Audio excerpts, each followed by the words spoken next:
Welcome to show number 3 show number 5 of season number 3 of the Let's Go Racing Motorsports Report.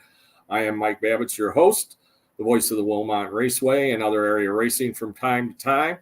The show is brought to you by our good friends from the Bumper to Bumper Interstate Racing Association Outlaw Wing Sprint Cars, Steve Sinclair. They will be competing this weekend at Plymouth on Saturday and at Angel Park on Sunday. Also, B&L Office Furniture. B&L Office Furniture, Scott Carpenter providing us with our set here, my in-studio set. Appreciate that, Scott. Also, Great Lakes Dragway. They will be a supporter of ours all year long. We want to thank Randy and his crew up there at Great Lakes Dragway. We'll be talking to John in a little bit about what's coming up at Great Lakes Dragway. Lake County Hose and Equipment, Bill Fusting and his fine crew.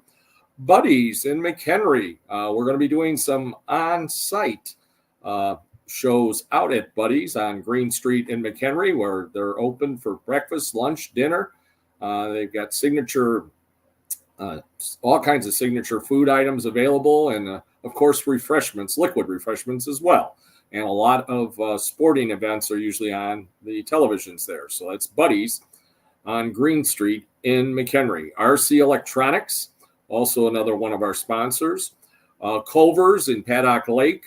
Don't forget the car show is coming up there on Wednesday, June the 12th. MLS Auto Clinic on Highway 50 in Paddock Lake. Lake County Honor Flight. We also want to thank Chatty Maddie. She also promotes our program on her program, which is on Monday nights. Racing Roundup with Jim Trado. His program is on Tuesday nights up there at Paulie's Pub and Eatery.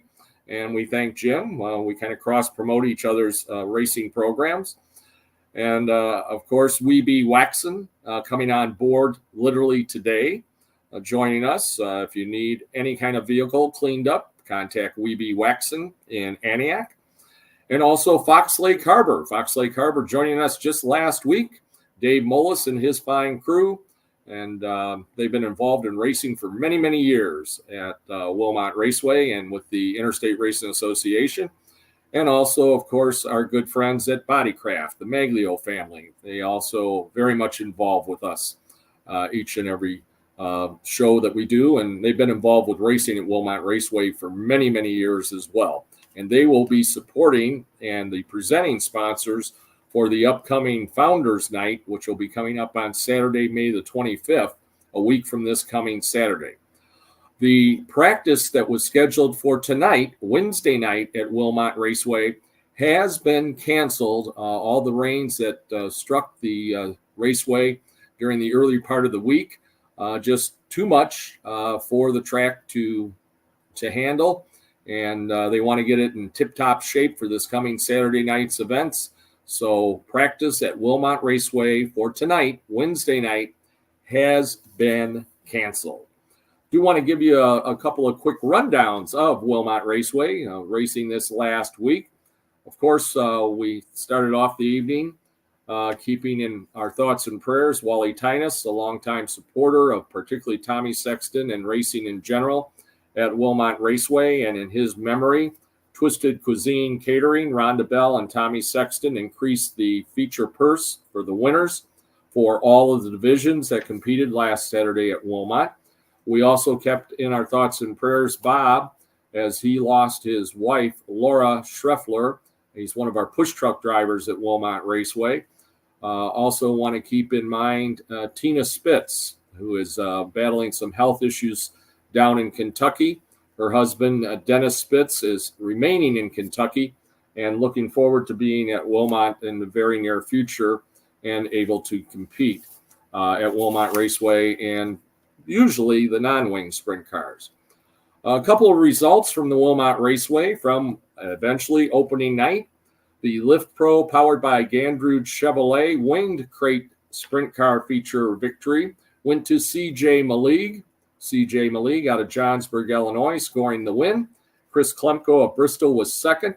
Brian Christian out of Zion, Illinois, finished third. Christian setting a new track record for that division of 13.653 seconds, eclipsing the old mark set last August by C.J. Malig of 354. The Autometer Wisconsin Wingless Sprints, powered by Gandrud Performance, and also the Catalyst Exhibits Wilmot Wingless Sprints. They're kind of competing for dual points there. That feature event, really a close battle, came right down to the end, and it was Rusty Egan out of Round Lake Heights, Illinois, scoring the victory by less than a car length over Jimmy Sivia, last week's guest here on the program from Winthrop Harbor. And third spot went to Zach Rader. Zach Rader out of Gurnee. Fourth was Ryan Marshall out of Kansasville, who drives for Eddie and Debbie Boyd in MLS. And fifth was John Fall out of Brown Deer.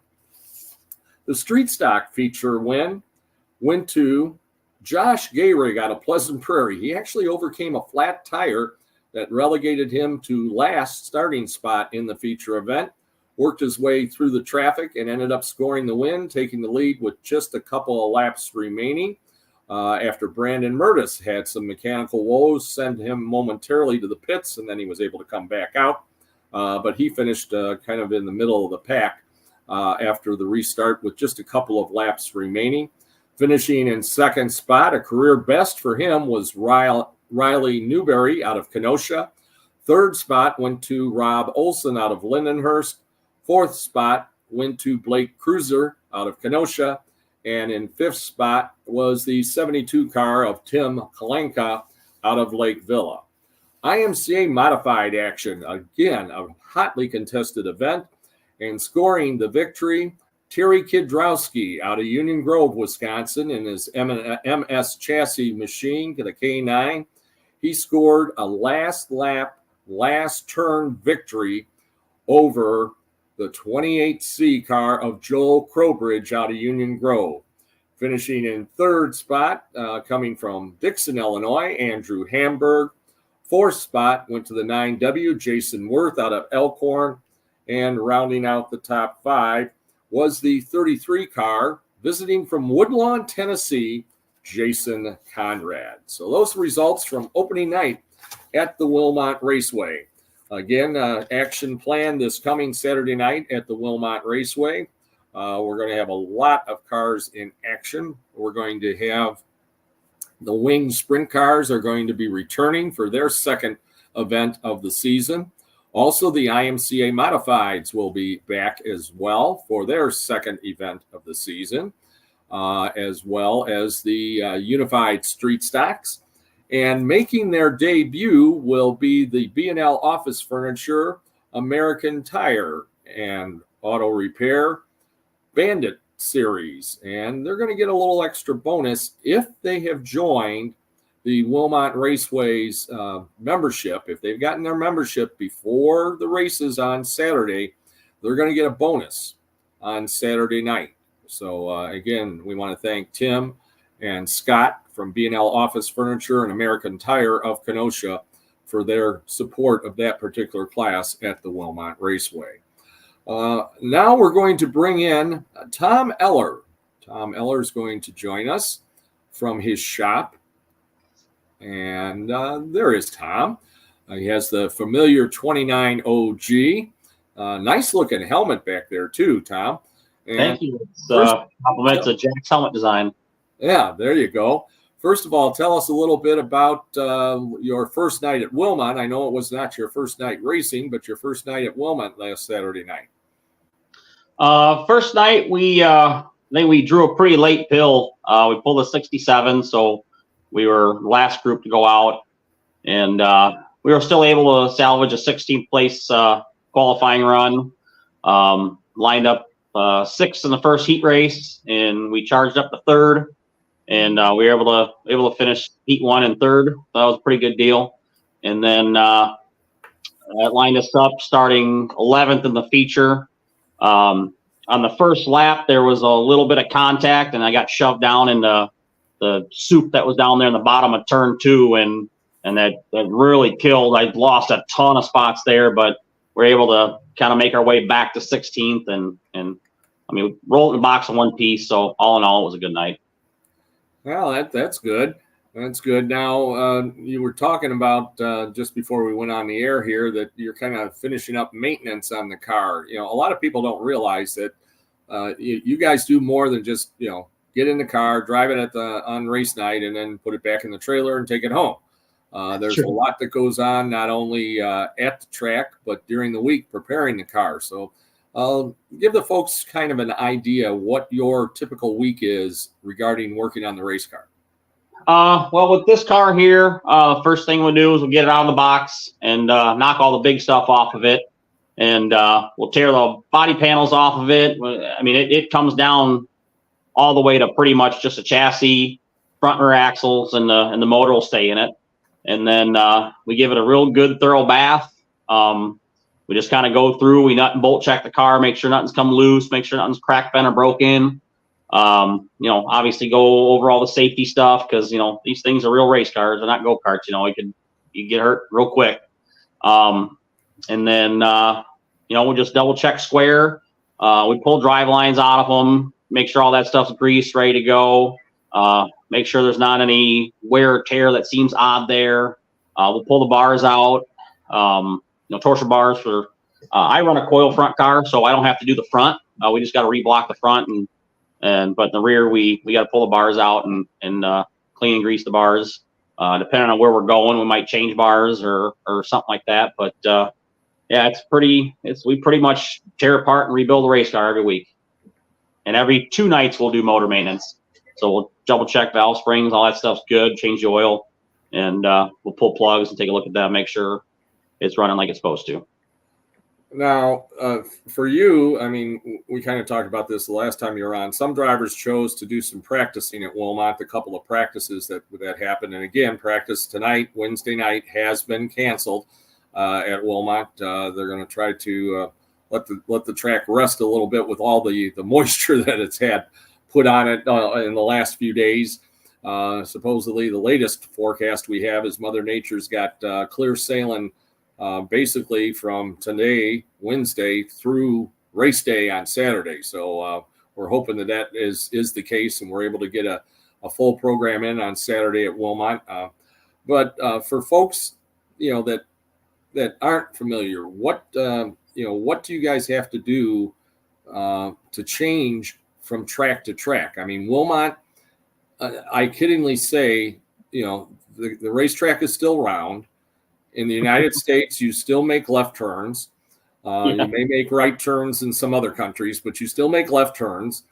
And I kind of jokingly say, you know, what do you need to practice for? I mean, the car's the same. The track is basically the same. Yeah. So why practice? And now you're one of the guys that would just as soon not practice. Yeah, I mean, I always joke and I say I already know how to be bad, so why do I got to get worse at it? So, but we go through our car with a fine-tooth comb every week. So if it's going to happen, it's going to happen. You know what I mean? The practice is maybe for guys who are going to try something different. You know, if you have an idea and set up something, and especially on a practice night, the track isn't necessarily groomed like a race night. You know, they put some water on it and till it up, but I mean, it's not prepped for a race night, you know? So you pretty much get track conditions that you would see towards the end of a night. So you could maybe work on a dry slick setup, or, you know, let's say you're having issues, the motor, you know, is kind of laying down at the end of the straightaway. You could try fueling things that you don't have to either A, DNF in a feature because the car wasn't running right, or potentially hurt a motor. I mean, because they're pretty big investments, and so you can go through and try a few things there. And some guys just want seat time. They just want laps just to be comfortable in the car because, Friday night we raced with a deal down at Kankakee. Them guys race once a month, and we raced 4 to 6 times a month. So we have seat time over those guys just walking through the pit gate, where, those guys may not necessarily be as comfortable in the car, like we jump in these cars and it's like going to the grocery store or something, where other people will jump in the car, they don't sit in them like as often as we do. And it's definitely, the new hasn't worn off yet, if we could use it that way.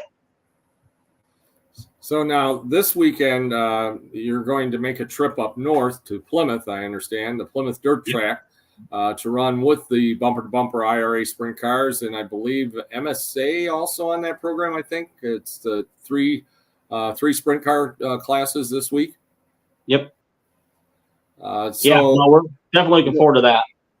Now, it's obviously a different configuration, a different type of track. Ironically, Wilmot runs east and west, and Plymouth runs north and south. Does that have any effect on you as a driver on how you set up the race car? Sometimes, we've seen trends in the past where Wilmot, because as the sun sets, 3 and 4 will see more shade than 1 and 2. So sometimes 1 and 2 will be a little more of a bottom dominant corner, where 3 and 4 will be more of a top dominant corner. That's not always the case, but we've seen trends happen quite a bit that way. Where Plymouth, we wouldn't necessarily change setup, just the way the track runs per se. Where we have to learn things is the way the sun sets. Right when we're out there going fast, it's pointed right in your face as you're coming into turn 3. So you kind of have to accommodate for that. And Wilmot kind of the same way. You'll catch some sunlight early on in the night heading off again into turn 3. Well, I'm sure it's going to be a little bit tricky. And then, of course, up at Plymouth, you've got the covered grandstands, which pretty much puts the entire front straightaway in shade most of your race time. But ironically, during the day, and it also gets a little bit more shade during the day while they're prepping the track. So it's it's a situation where the front straightaway could be one track condition and the back straightaway could be another. We've seen times where the front stretch might be, like, especially in hot laps, might be a little soupy yet, where the back stretch really comes in. You do have to be a little careful when you send the car into turn 1. We've seen some guys have saw the short end of that stick in the past. But most of us got a lot of seat time. We kind of know that's what we're going into. When the track's a little heavy like that, you kind of gotta, I guess for lack of better terminology, you gotta kind of have to just nut up and back it in, without the wing, because if you try to use the brakes or check up, the car just gonna want to go straight at that point. So you really got to set it in there pretty hard. That way, when the left rear starts to dig and turn the car, you're kind of already pointed the right way. Now, who's going to make the trip up to Plymouth with you? Crew members, folks that you want to thank, and it's time for you to get the plug in for the marketing partners as well. So TJ is my oldest son. He's pretty much the crew chief. He eats, breathes, and sleeps this stuff. We spent the entire wintertime researching, different baseline setups and shock packages and all kinds of stuff. And one of our big longtime supporters is Wilbur Retner. He's my shock guy. He puts up a lot of crap for me because we tear a lot of stuff up and he's got to fix it, and he's always willing and ready to do it. And we put a really good shock package together. We've definitely seen a lot of results on it this year. We've had some top 10 qualifying runs. I think twice now we've had inside the top 10 qualifying runs, and one just outside of it. Whitmore's Wrecker Service is another big sponsor of ours. They've been along for a while with us, and we're actually currently available for new fleet customers. If you got a small fleet, big fleet, we work on equipment, all kinds of hydraulic repairs, anything and everything. If it runs and doesn't, or supposed to and should, we can get you fixed up. And if we don't do it in house, we have a handful of vendors that I've been dealing with for a very, very long time that we trust. So give us a call for that. We got Pit Road Apparels on the car. They've done all my T-shirts, and I don't think I've walked through a pit gate yet where somebody's come up and said, "Man, we love those shirts where their hands hanging on the top of the car," So, and that was all Pit Road Apparel. And they did the beer logo ones too, and we plan on doing more with them. Great guys over there. We got Cowlicks, Cones, and Custards up in Fond du Lac. That's a new thing up there. They just opened up recently. They have all kinds of great gourmet ice creams up there. They do, and it's actually something new I wasn't even aware of until recently.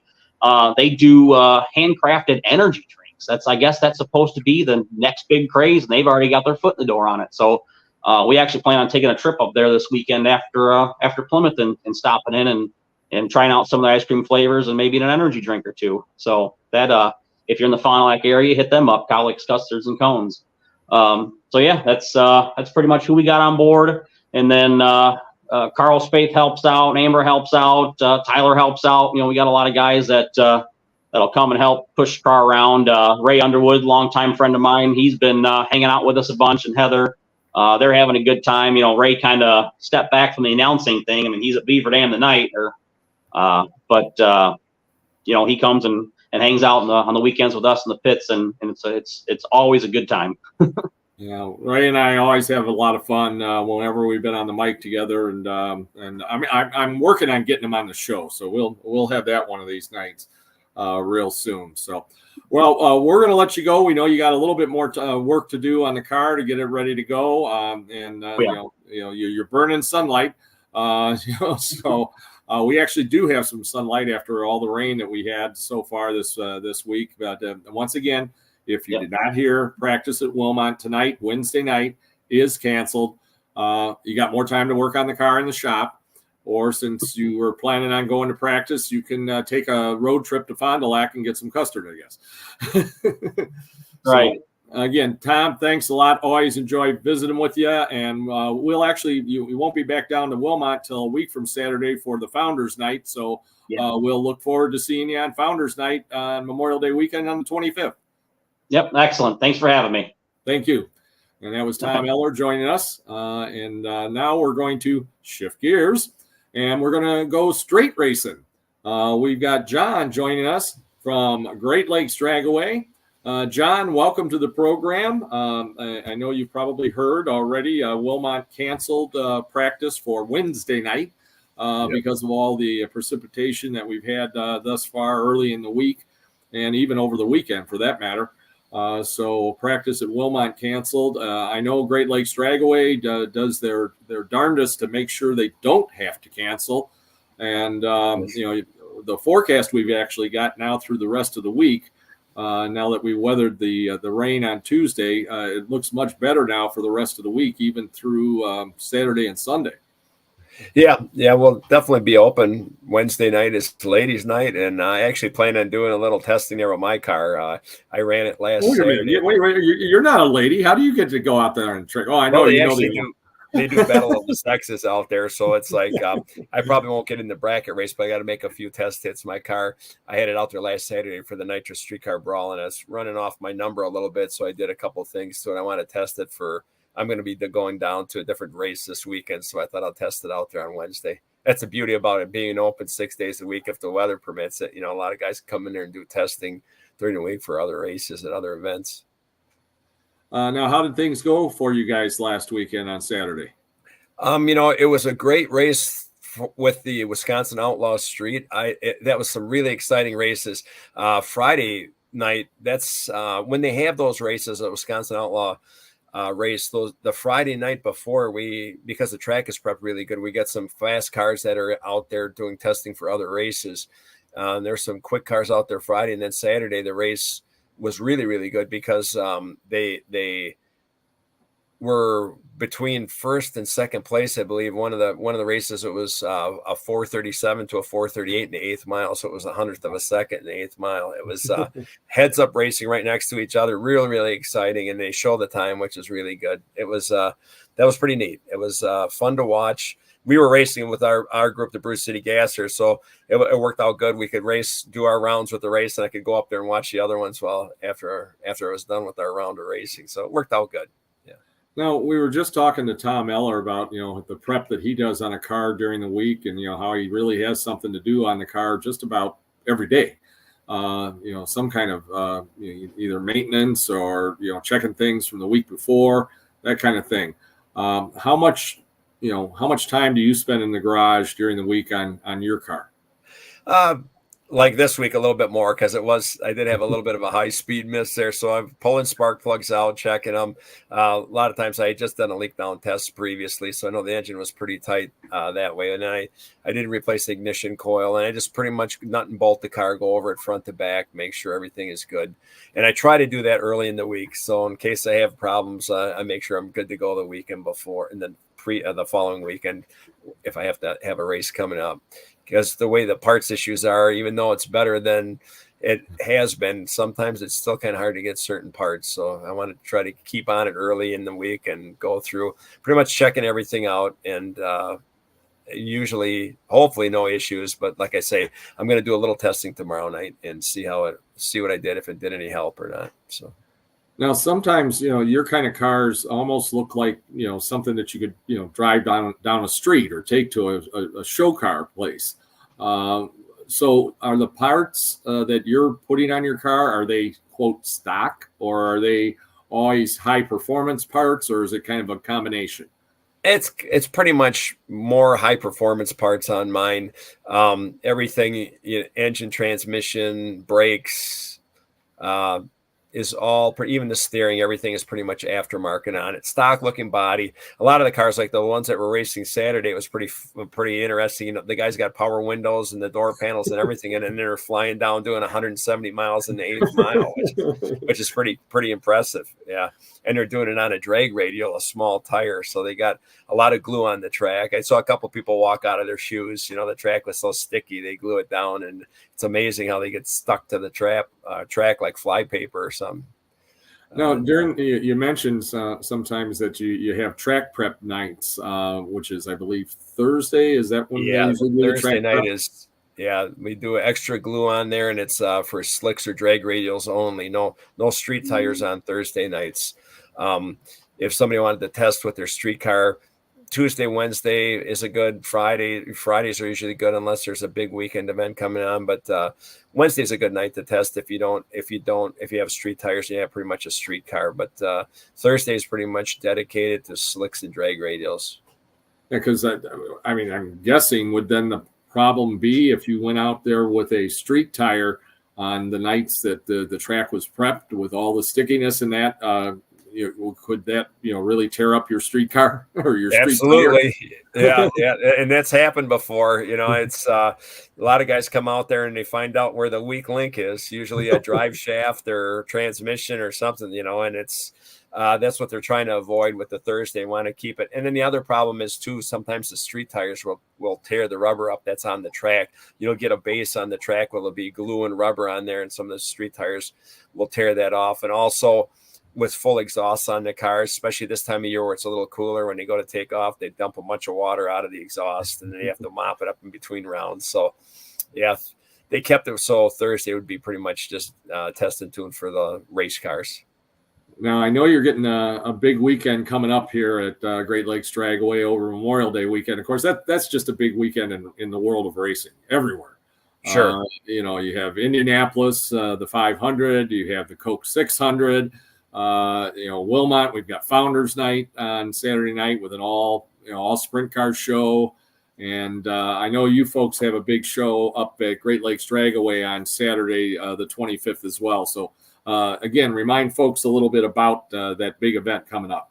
Okay, well, I've got it on here. I got my cheat sheet here, so I can tell you what all is going to be there. So we have our gasser group, Bruce City Gassers, a couple other gasser groups we'll be running. We got some Pro Mod, Nostalgia Pro stocks, a Classic American Muscle Car Association. We've got the Pro E85, Chicago Wise Guys, the 1320 Legend Dragsters, Nostalgia Super Stocks.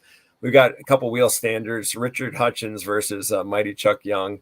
It's kind of good for Richard. He's in his 80s and he's still doing the wheel standing things, which is cool. And then Jets, we got Chicago Rush versus Shark Fin and Danny Sullivan and Jeff Hawkstra. Black Pearl and Quartermaster Jet Funny Cars. Crossfire Jet, we got Dave Motter with this Dragon Fire jet truck. Dick Messino's Shake, Rattle, and Run will be out running. Tim Cullen, the driver of the Irish Car Bomb, he's going to be racing against the third generation driver, the Chi-Town Hustler, the 79 Omni. And then we're going to have Arnie the Farmer Beswick, who's still going strong out there to sign autographs. He can't be young either, right? Yeah, no, he's got to be. I forget. I think he's 90, 91, somewhere around there. But he's going to be there with some of his books and memorabilia and sign autographs and that. So it's pretty cool. And the show starts. The gates open at 9:00. Track goes hot about 11:00, and the feature show begins at about 2 p.m. And then I know that you guys try to wrap everything up, even on the weekend. You try to still wrap it up around 10 o'clock or so, somewhere's in that neighborhood. And sometimes now, is there a little party afterwards, maybe?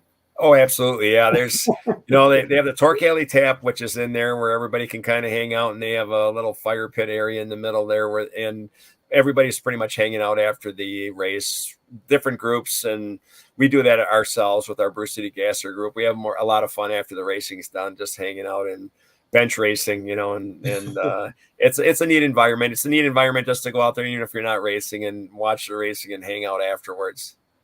And I know we've talked about it. I know you've got it down on your calendar on Wednesday, June 12th. We're planning on being at the Paddock Lake Culvers. Just was up there today, meeting with Kent that helps with this podcast, along with Drew. And we were up there and had a little meeting today and saw Ray that's been working with us up there, and really enjoy working with him. And I know he's excited about June 12th, and we're excited about a different venue to get the word out about racing. I mean, Great Lakes Dragway's been there a long, long time. Wilmot's been there a long, long time. Rockford, unfortunately, was there a long time, but now it's gone. Yes. And, and we don't want to see that happening to too many other tracks, if any other tracks, and want folks to support their local tracks. Yeah, we mentioned the Coke 600, and we mentioned Indy. And I haven't been to Charlotte. I've never been to Charlotte. I have been to Indy for the 500. It is an event. It is definitely an event. If you're a racer at all, it should be on your bucket list, and at least go once. Yeah, that would be cool to do. Yeah, we're kind of looking forward to that. We would like to bring a few cars out there to the Culvers. We have our gasser group we put on the out of sight drags, which is June 28th and 29th. And it would be great for us to come out there and maybe throw some flyers out there and promote for our race. Oh, definitely. Yeah. More than welcome. And we are exploring, Kent and I talked about it today. We're exploring having the show from there on June 12th. So then we won't have to get you in on a Zoom. There you go. Yeah. You'll be live, and we'll actually be able to show people your car. Yeah, that'd be really neat. Yeah, I was going to do one of these here. I was a little crunch for time, but the next one maybe I'll do it out in the shop. I got put the car in the background, so at least you can see what it kind of looks like. Yeah. Yeah, that sounds great. That sounds great. Well, once again, Great Lakes Dragway, it says the biggest little track in the world, and it certainly is. And I got the number here, the phone number, 262-878-3783. You can call that and get information. I'm also sure that they've got a website, like greatlakesdragaway.com. Is that correct? That's correct. Yeah. So you can go there, check it out. And in case Mother Nature decides that she wants to win that night, I know Randy will get the word out, as soon as he possibly can that the show is canceled, so folks don't drive a long ways to just watch it rain. Yeah, absolutely. And in Facebook, they're really active on Facebook too. We have a few pages on there, and we update quite a bit of stuff on there. So it's another good resource. All right, and you mentioned that you do have a race this weekend, but maybe not at Great Lakes. So you're going to be running. Yeah, I'm our group, our Bruce City Gassers. We're racing at a nostalgia event down in Havana, Illinois, at Mid States Dragway. It's an 8th-mile track. We're going to go down there, so I got to make sure the car's up to snuff before I drive the 250 miles down there. That's for sure. That's for sure. Well, we wish you the best down there. Safe travels, and we'll be looking forward to talking to you next week. Sounds good. It's nice talking to you, Mike. We'll talk to you next week. Thank you, John. Take care. And it's John joining us from Great Lakes Dragway, where they race 6 days a week, every day except for Monday. They do have some occasional Monday events as well. So check them out and go up and see some drag racing. We're now going to shift gears, and we're going to talk with Jacob Irwin. Jacob Irwin from the Irwin family of racers, and he's the youngest of the Irwin family of racers. Jacob, welcome to the program. Glad to be here. And first of all, we're going to ask you to kind of explain where you fit in the Irwin family of racers. I don't really know how to describe it, but I still race sprint cars, a smaller version, the lightning sprints. Mm-hmm. So I'm my son, BJ's nephew, so you know. So you've been around racing for quite a while. Yeah. So and now you mentioned you run the 1175 IRA Lightning sprints. You ran this last weekend down at Sycamore. How did you do this weekend? Not as good as I hoped, but we were pretty good. We qualified mid-pack, being 9th out of 16. Heat, we went from 5th to 5th, so not very impressive. But feature, we started 9th. Fell back to 10th early, and then made our way back up to 8th. And with 3 laps to go, a car spun in front of me, and I had nowhere to go and hit it and didn't finish. And I understand, I believe the big cars, the IRA sprints, it was Jake Newman getting the win. Do you remember who got the win for you guys? Brian Strain Jr. Ryan Strain, and correct me if I'm wrong, I think it was maybe his first win in the series. Mm-hmm. Yeah, so that's pretty good. Well, you look like an awful young guy. How young are you? I'm 14. You're 14, and now you already raced. This is season number 2 or your first full season? Season number 2 with IRA Lightning Sprints. All right. Well, you're already doing well. Last year, you ended up picking up a rookie award for the Wilmot Raceway. And what about this year? What are your goals this year? Who helps you get to the track and those all important marketing partners? My goal this year is just try to improve my consistency, try and be better in points, and get my first winner, possibly. You never know. And I just got to thank Road Rage Designs, the big smiley face, Force One Performance Parts, Quality Tire, my mom, firstform.com/Beth Irwin, Fox Lake Harbor, TUHB Quality Threads, O'Patterney Motorsports, and about it. Well, we're actually, I know it was right behind you, but we actually have a picture of your top wing. And that's a pretty unique little design there. Did Road Rage Designs come up with that, or did you come up with that? That's their logo, actually. That's Road Rage's logo. And what type of work do they do? Do they just do wraps, or what all do they do? They are graphic design. They can install. They print graphics. They can pretty much do it all. And where are they located? Spring Grove, Illinois. Spring Grove. And is that hometown for you, or you're out of Genoa City, right? Yeah. Which nice is close to home. I was going to say that's almost like a stone's throw from Spring Grove, and not too far from Richmond either, for that matter. You're kind of in a thriving metropolis there of all those small towns. What do you recall being the first type of car that you actually raced? Flat go-kart on dirt. A flat go-kart on dirt. Mm-hmm. Now, when you say a flat go-kart, try and describe that a little bit for our viewers and listeners out there. It's kind of like Colin's Outlaw Kart, except there's no wing and no roll cage. It's just like the kind of body, and that's pretty much it. Are you obviously pretty low to the ground then? Very low. Very, very low. Now, I know when I used to announce up at Road America, especially Superbike Week, that those guys were, flying sometimes close to 200 miles an hour, and they'd go into a turn, and their knees would actually touch the track. With the kind of kart you're talking about, did any of your body parts ever touch the track when you were going through the corners? No, luckily. At least they're not supposed to, right? No. Now, being in the IRA Lightning Sprint type car, it's got a motorcycle engine powered, so it's and then it also has the wings that work like, I kind of liken them to an inverted airplane wing. The top wing kind of keeps the car down, and the front wing also kind of keeps the front end down. Am I correct?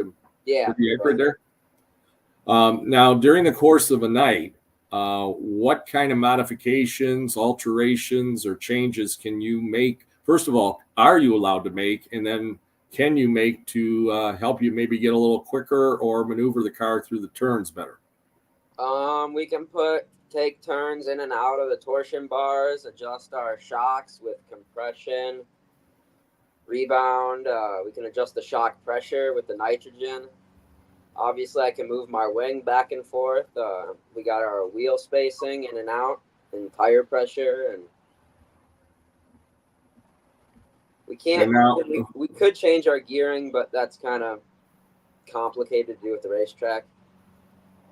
And a lot of that has to do with time. I mean, yeah. You don't have a lot of time from practice to qualifying, or well, actually, usually nowadays practice and qualifying are pretty much the same.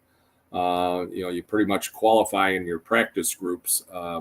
So you don't have a lot of time. And then after that, you don't have a lot of time from that to the heat. Now, once you get out in a heat race, again, are you really focused on, okay, I've got to make sure the car is running right for the feature, again, depending upon car count, if you're automatically locked in, or are you more concerned with, okay, I want, you want to win, but you also don't want to end up being involved in some kind of an accident and ended up watching the races from the pits. So what is your mindset as you get going through the night? Qualifying, I'm just trying to go as fast as I can. The heat race, and I'm thinking about where I'm running, how I'm running. And then the feature, it's kind of just searching kind of to try and find the best line to move forward. Now, as young as you are and into racing these type of cars, when you get out there, is there certain drivers that you kind of want to follow and say, okay, I like how he runs or she runs, I'm going to get behind him and just follow? Kind of. There's a couple guys I'll get behind, but I try to kind of find my own space. A little bit safer that way, right? Yeah, that too. Yeah. Well, now, Performance One, Performance One is your family's business, correct? Force One Performance. It's BJ's business. Okay, which is your uncle. Uncle. Okay. Do you still help them at all, or is that pretty much their business, and then you're just worried about racing? When I'm not racing on my off nights, I'll help. But when I'm racing, I'm kind of more focused on my stuff. Now, this weekend, is an off weekend for the IRA Lightning Sprints. You guys had the Sycamore race last weekend. The week before, you were supposed to open at Wilmot. Mother Nature said, not tonight. So now you're off this weekend completely, but we've got racing at Wilmot, you've got racing at Plymouth, you've got racing at Angel Park. will you possibly go and take in some racing, or will you actually just kind of take a weekend off and kick back? I'll be at Wilmot. I think as of right now, my crew guy is planning on going to Plymouth to watch IRA. So we'll all kind of be at the racetrack. At a racetrack somewhere, right? Yep. You can't stay home. That's too boring. Now, tell the folks a little bit more about your background. With you being 14, what year are you in school, and where do you go to school? I'm currently a freshman in high school at Badger High School in Lake Geneva. Okay. And what's your favorite subject? I've taken 3 shop classes right now with metals, woods, and a power tech / autos class. So probably all those. Yeah, you like getting your hands dirty, huh? Uh-huh. What's Jacob's goals off the track? As you get older. I don't really have any as of right now. I'm still trying to figure all that out. Got some time. And Yeah. What about racing now? You've gone from karts. You're now in the lightning sprints. You're thinking about a wingless. You're thinking about a 410, maybe even NASCAR. My plan as of right now is to try and go full-time IRA racing next year. So we'll see how that goes. But my kind of goal is to get to World of Outlaws. I don't have any intentions of going anywhere besides sprint car racing. All right. So that sounds like a pretty good plan. So now when will you guys hit the track again? Founders Night at Wilmot on the 25th? Yeah. Founders Night the 25th, and then we go up to 141 on the 26th. Yep. So a doubleheader weekend for you that weekend.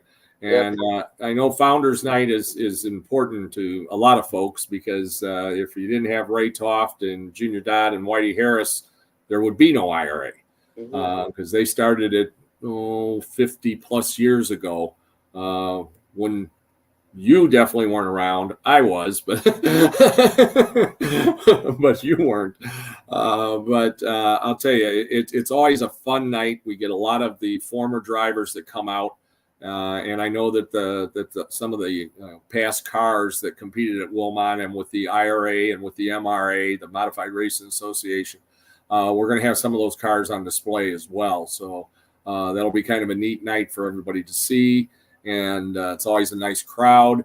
When there's a big crowd like that, does that get the adrenaline going maybe just a little bit more? Or is it, hey, it's just another race night? It doesn't really affect me. I just go out there and drive my own race, and I don't let it get to me. All righty. Well, anybody that you may have forgotten when you mentioned, the crew and that helps you and your marketing partners. Anybody else you need to get a plug in there for? My mom, my dad, my crew guy Jerome, obviously BJ, my grandma. The whole family. Uh-huh.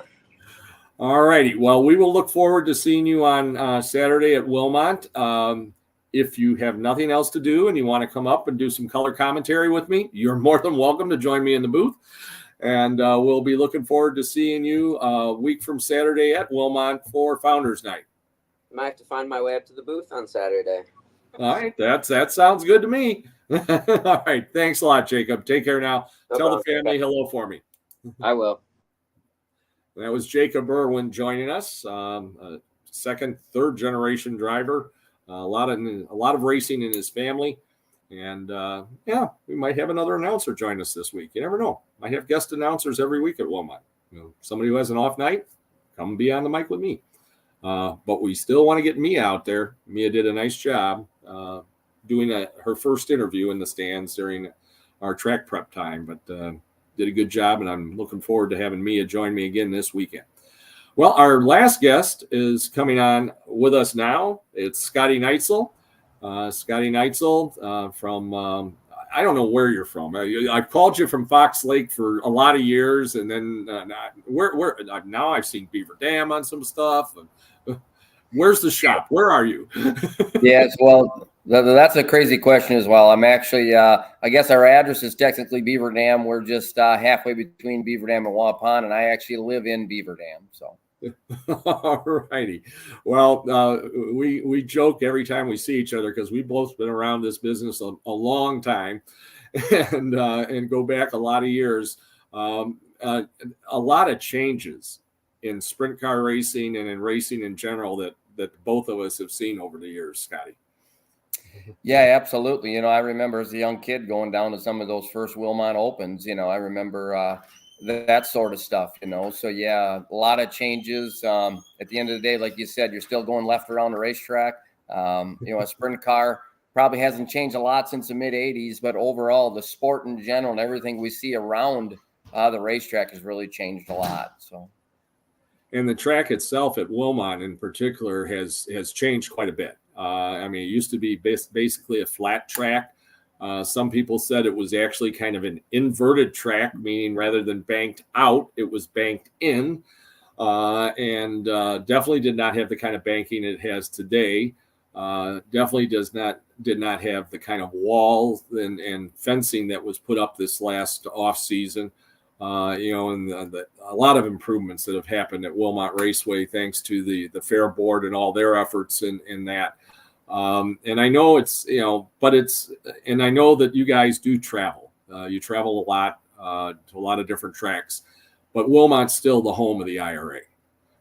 Yeah, absolutely. I started racing at Wilmot. I started right at the very end of '88. We ran 5 races pretty much when the weekly season was done. So I didn't get to Wilmot that year, but in the spring of '89, I pretty much headed down there on Saturday nights, and that's pretty much where I cut my teeth racing sprint cars. And I remember, some of these young kids nowadays complain about when you show up and there's 32 cars in the pitter. I'm like, man, I remember showing up and there was 50. And boy, as a kid who never raced anything before, about a winged sprint car, to show up, pull into the gate with 50 cars there, you didn't get a lot of laps some night. You tagged around the back of the heat and you banged around from the back to the middle to be for a couple of years before you really got going and found some momentum to get in the right spot in the heat races to get into the feature, But yeah, a lot of history at Wilmot. Maybe when I was younger, that place didn't really suit my driving style at all. It took a lot of patience there. And I think I've, obviously developed along a lot as a race car driver and really enjoy going to Wilmot. And yeah, it's really exciting to see some of the changes they've had even in the last handful of years. And pretty excited to get down there in a couple of weeks here and see the changes they've made in the off season. And, I've never really was an advocate for Wilmot, to be honest with you. Of all the places we go the last 5 years or so, Wilmot is probably the raciest, It's almost always 2 grooves wide. There's nights it's 3 grooves wide. And I guess my theory always is on the racetrack. I don't really care if it's heavy, rough, and choppy, if it's black slick or what it is. Just give us 2 grooves. Give us 2 grooves to race on. And historically, Wilmot's really been that. So that's really great. And, we've been talking about the Wilmot Open in the past. Billy Kid Kogis won the very first Wilmot Open. That was an idea that the late Ray Toff, came up with. We can say it now because everybody pretty much knows it. He did it kind of as not a slap in the face, but he did it to battle the World of Outlaws because the World of Outlaws were coming to Santa Fe, usually for a 2-day show, and they were at Cedar Lake, the Sunday before, and they didn't really have a whole lot to do on Monday or Tuesday or Wednesday. And Ray said, well, I ain't paying no sanction fee. and it's funny too, because he always said, Mike, he says, our local guys put their driving suit on the same way as those guys do that run with the World of Outlaws. Why should I pay some World of Outlaw guy to show up if I'm not going to pay my own guys to show up? And that's what his belief was. And that's where the Wilmot Open came from. He wanted to put up the extra money. He wanted to let his guys take on the traveling guys and see who did what. Sure. So you taught me something there. I wasn't really aware of that's where it came about, but I do remember going to some of those races, some of the first sprint car races I was ever at. So a lot of history there for sure. Yeah, and Ray and the late Junior Dodd and Whitey Harris started the IRA. Yep. 55 plus years ago. And it has gone a long way. And through the cooperation of actually Steve Sinclair, we started the Founders Night. This will be the 11th Founders Night this year. And you were fortunate enough to pick up a win in a Founders Night. And, Founders Night is special. Absolutely. It's fun for me. I see a lot of the guys, that I started that were really competitive when I started racing, and guys that I looked up to. I've seen Davey Molis there and Kim Mock and Joe Rowe and a lot of guys that come out. Al Schmidt, a lot of guys that I haven't seen in a lot of years. So, yeah, it's hard to believe I raced with some of the guys. I raced with Rick Schmidt and Cameron Manzardo and, Lee Schmidt, and a lot of those guys that were super competitive and tough racers back in the day. So it's a special night. See a lot of people come out and pay tribute to, a lot of people that really paved the way for us guys to have somewhere to go race, and really what made the IRA venture out and be able to be what it is today was to get out and see new racetracks, and do those things. And it's really neat, so it's just a great night. And hopefully the racetrack, is in good shape, and we'll see how things set up. Now, coming into Wilmot, and I know the first two Founders Nights were actually co-sanctioned with the All-Stars. And Dale Blaney won them both. It was like, and again, it was almost like, well, wait a minute. Founders Night is for the IRA, and we don't have an IRA guy winning. So maybe the co-sanction idea is not such a good idea. So then, then pretty much starting year 3 and continuing now, it's been an IRA event. And one of the main events on the IRA season. There's the perennial trophy that is on display up at the Southeastern Wisconsin Short Track Hall of Fame, which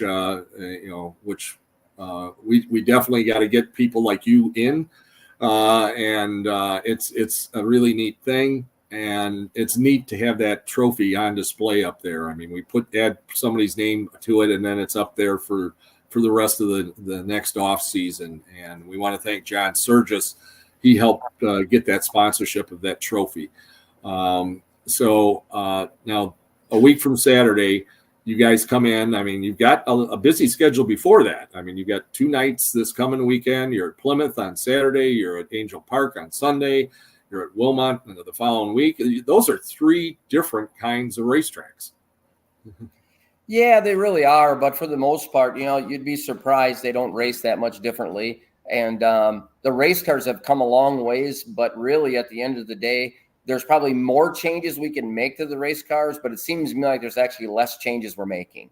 The shock packages has come so far, and they've limited a few things as well. You're a little limited on wings now. You're limited on tires, things like that. So the cars have just come so far that there's only so much you can do with them and only so many changes that we do make.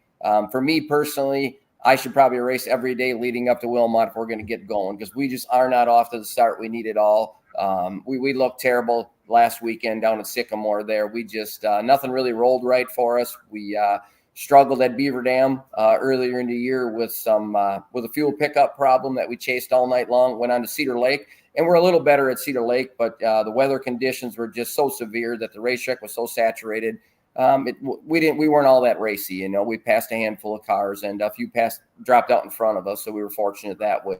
But 3 really interesting racetracks, 3 good racetracks that bring a lot of fans. I'm looking forward to that. I love the interaction with the fans, and that's what the sport's really about. Is be able to relate and communicate with the fans. I think all the fans that come to those places like to come down to pits afterwards usually, so that's nice. So really looking forward to it.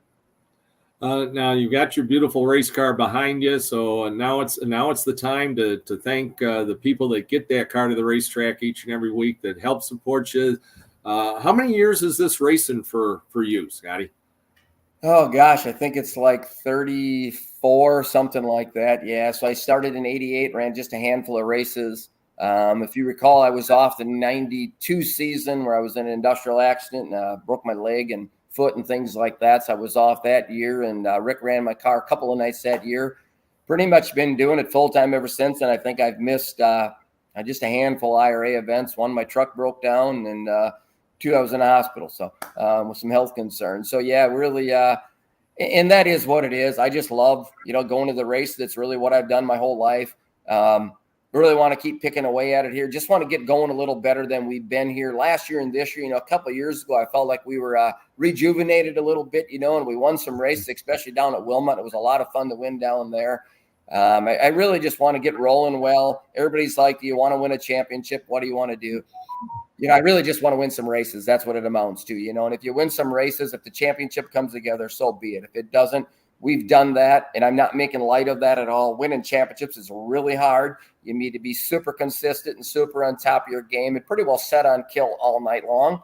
To be honest, as long as I've been doing this, I don't know if I'm set on kill all night long. I still struggle with some of the format things with the IRA, to be honest with you. In a heat race, 10 years ago, you could kind of get in a spot where you had a decent qualifying position and you're in a transfer spot.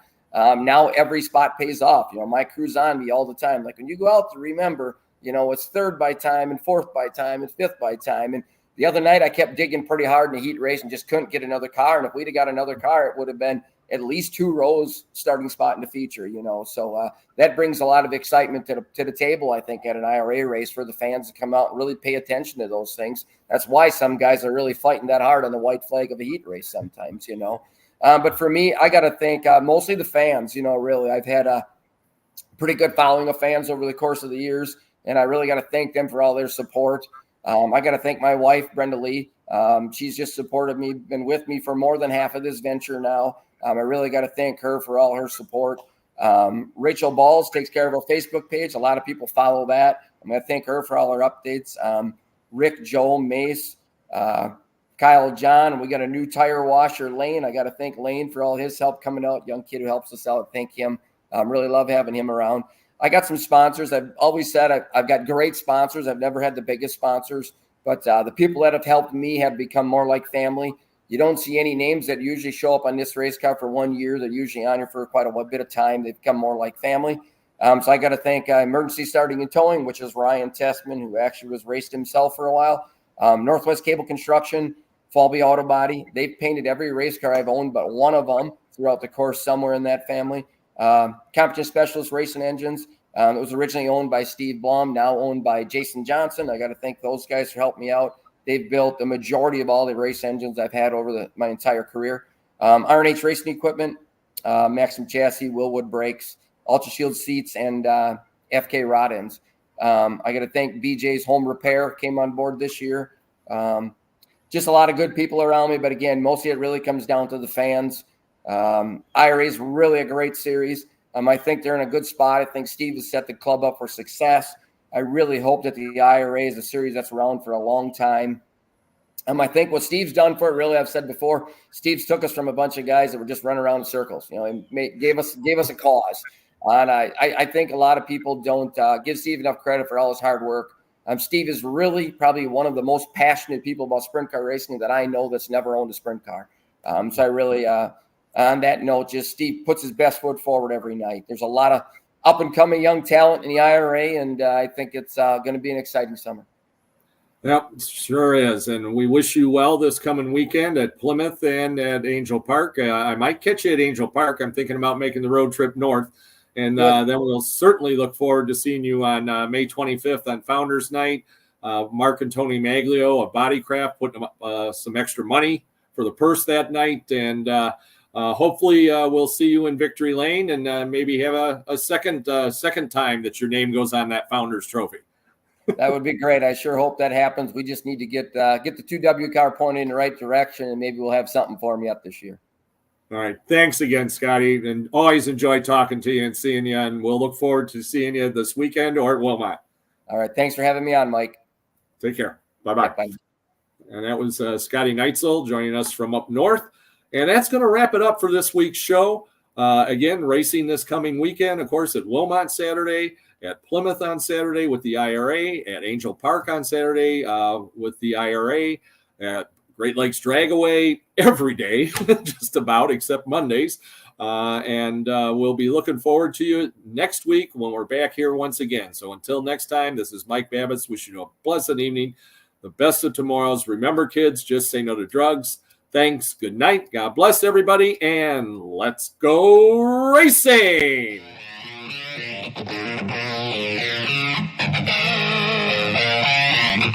Yeah.